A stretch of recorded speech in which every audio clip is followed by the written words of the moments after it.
We are all in this battle together. You are either in this battle against the matrix, because once you have your life together, once you're truly happy and you're truly strong and your finances are strong and you think for yourself, once you resist the slave mind, you're automatically against the matrix. So your choices are either to resist the slave mind and join the battle as the resistance, like you people are, or accept the slave mind. But then the battle is different. The battle isn't against the matrix anymore. Then the battle is against yourself. You're fighting against your own weight. You're fighting with your wife who doesn't love you anymore. You're fighting with your own depression. You're going to have to fight. You either fight against yourself and your unhappiness because you have caved to the matrix and its programming, or you resist the slave mind and enjoy the resistance. This fight is not going anywhere for anybody. It is here to stay, and it's going to stay for the entirety of our lives, and you need to make a choice. The reason I am fighting is because I don't want the other side. I refuse to say things I don't believe. I refuse to cower and cuck and let my mind be poisoned. I refuse. Now, yes, I'm charging first in front of my army into battle. Yes, I'm going to take a lot of flack to do that, but I don't see any other choice. And that's why I'm here and I'm doing these things. I've always had an enemy. In my entire life, I was always fighting against something. Whether it was an opponent or even being broke, I was fighting against being poor. I've always lived life waking up every day feeling like I had an enemy at the gate.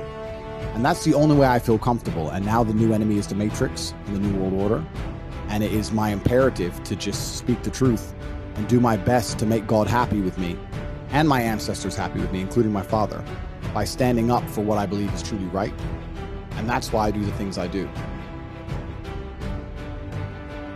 One of the most important things that's going to determine how successful you are in life is how much stress you can adopt. The more stress you can adopt, the more problems you're solving. And I tell you now, 99% of the people watching this stream would collapse under 5% of the daily bullshit I deal with. Every single fucking day. You guys have been here. I'm either at the desk, at a meeting, running back and forth, on the phone, dealing with millions and millions of dollars and bullshit that it never ends. And the more stress you can adopt, the more successful you're going to be. And I'm just that guy. And I've been that guy my whole life. I'm that guy that everyone who knows me, all my family, every woman I know, they all come to me with their problems. They throw their shit on top of my shit. I'm just a problem solver. It's just who I've always been. And if you want to be that person, you have to have a certain mindset. And that's what my mindset is. It's not even about, this is what's interesting. It's not even about truth. And I know that sounds crazy. It's not so much of me looking and going, what's true? It's more about me believing in what I need to believe to be as successful as possible. I understand that it's truthful that if somebody shoots me with a gun, I'm probably going to die.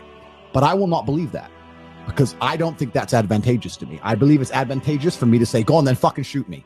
I guarantee you you're dead. I guarantee you I ain't going to die and I'm coming for you. And if I truly believe it, I think it gives me a better chance. That's just who I am. I only believe and say and think the things that give me as much power as humanly possible. That's just the guy I am. We will teach you how to make money because you cannot escape the matrix if you are poor. If you are poor, you are dependent and beholden on a company or a government or somebody else to give you money and to feed you, which means you are not allowed your own individualistic sovereign ideas. You must obey the ideas that they want you to believe or they cut off your money. This is why the people who are in charge of the world talk about being good people and wanting to give out money and the government should help and give money. They want you dependent because if you're dependent, you're not allowed to think. That's why. It's not because they care about you. It's not because they want to help you. It's because they want you dependent so you're not allowed to think for yourself. It is all a scam. You cannot break free from the matrix without money. You need to become obsessed with learning how to make money. It is ultimately important. And it's even more important now because I don't know if any of you have seen this. I'm over here in Europe, but the energy prices in Europe have gone insane. Let me see if I can find a graph that shows truly how ridiculous. Literally unaffordable. And what Andrew was talking about the way the government operates and the way that it deals with you in terms of handing out bits of welfare to make you dependent, it's no different than the old scam that drug dealers used to pull in the 80s and 90s, going around schools, handing out little bits of cocaine, little bits of crack, letting people enjoy it, letting people like it. You make them dependent so you can then vamoose them later. My unmatched perspicacity, coupled with sheer indefatigability, makes me a feared opponent in any realm of human